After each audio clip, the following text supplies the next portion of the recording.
Hello bachcho, we have this question today and the question says which one of the following statement is true regarding the theory of natural selection. Okay, so हमें चार statement दिए हैं और उन चार statement में से हमें बताना है कि जो थ्योरी थी नेचुरल सिलेक्शन की वो कौन से स्टेटमेंट को बराबर करस्पॉन्ड करती है. सो की concept of this question would be की कॉन्सेप्ट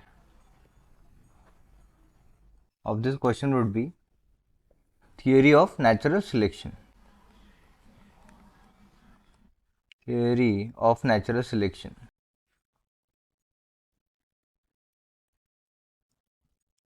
Natural selection.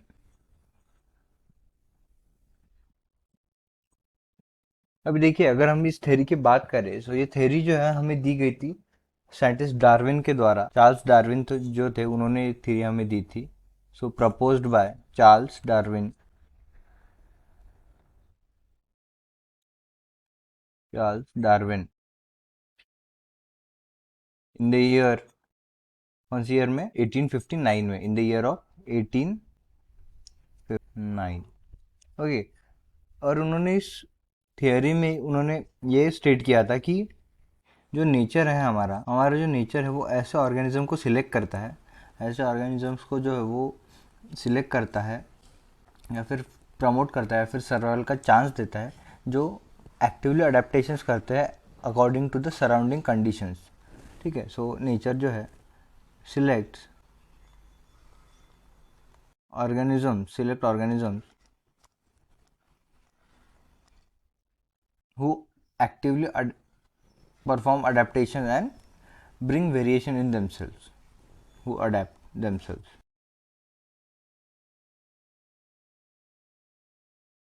अब ये जो अडेप्टेशन करते हैं इसकी वजह से क्या होता है, उनमें वेरिएशन आता है.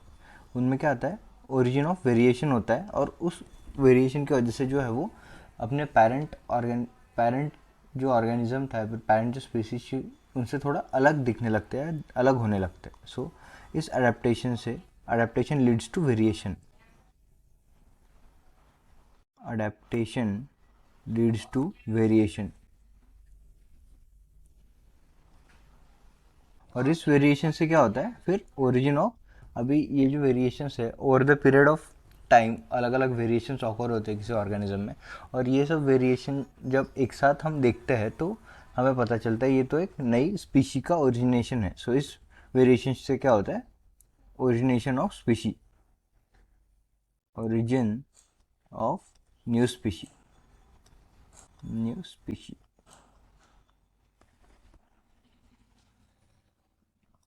न्यू स्पीशी का ओरिजिन होता है. ओके, सो देखिए, अगर हम यहाँ पे स्टेटमेंट्स पढ़े तो फर्स्ट स्टेटमेंट उन्होंने दिया है it was a first theory of organic evolution. ये गलत है. फर्स्ट थ्योरी जो थी ऑर्गेनिक इवोल्यूशन की वो हमारे पास थी लेमार्क्स, साइंटिस्ट लेमार्क्स के द्वारा दी गई इन 1801. इन 1801, ईयर 1801 में लेमार्क्स ने जो है वो पहली ऑर्गेनिक इवोल्यूशन की थ्योरी दी थी.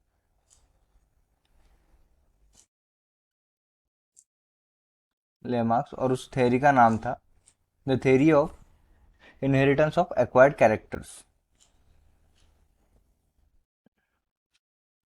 Inheritance of acquired characters.